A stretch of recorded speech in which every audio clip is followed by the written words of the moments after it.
আসসালামু আলাইকুম, সবাই কেমন আছেন? আশা করছি যে যেখানে আছেন আল্লাহর রহমতে সবাই ভালো আছেন।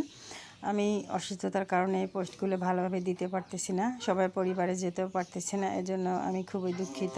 আজকে আমি আপনাদেরকে সুন্দর একটা জায়গা দেখাবো। এটা হচ্ছে চৌধুরানী ডিগ্রি কলেজ। সেই ডিগ্রি কলেজে আমি আসলাম ভিডিও করার জন্য। অনেক সুন্দর এই কলেজ। এখানে যারা যারা পড়াশোনা করেছেন, যাদের কলেজ জীবনটা এখানে কাটিয়েছেন, রাস্তা থেকে কলেজের চারপাশে দেখবেন অনেক বড় বড় গাছ ঘেরা, এবং ভিতরেও অনেক বড় বড় গাছ আছে, কিন্তু মাঠ ফাঁকা। মাঠটা অনেক বড়, মাঠের এই মাথা থেকে ওই মাথা পর্যন্ত যাইতে অনেক সময় লাগে। অনেক বড় কলেজটা, এবং কলেজের পাশে অনেক খাল আছে এবং পুকুর আছে। সেই পুকুরের মধ্যে অনেক শাপলা ফুল, পদ্ম ফুল দেখা যায়, পানার ফুলও দেখা যায়। কলেজে যখন ক্লাস থাকে না, তখন ছেলেমেয়েরা বকুল গাছের নিচে বসে। ওই যে দেখা যাচ্ছে বকুল গাছের নিচে ওরা বসে আছে। বকুল গাছে বসার সুন্দর একটা সিস্টেম আছে। এখানে শহীদ মিনারও আছে। অন্যান্য স্কুলের ছেলেমেয়েরা আসে, শহীদ মিনারে সম্মান জানিয়ে যায়।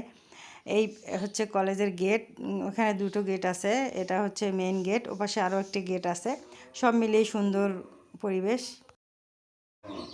আজকে সেই কলেজের দৃশ্যটা আপনাদেরকে দেখানো হলো। ভিডিওতে আপনারা দেখতে পেয়েছেন স্থাপিত কত সালে হয়েছিল কলেজটি। অনেক পুরনো বিল্ডিংগুলো এখন ভেঙে ফেলেছে। এটা হচ্ছে নতুন ভবন। নতুন ভবন আরও সুন্দর হয়েছে, কলেজ আরও আকর্ষণীয় হয়েছে, পড়াশোনার মান আরও বেড়েছে।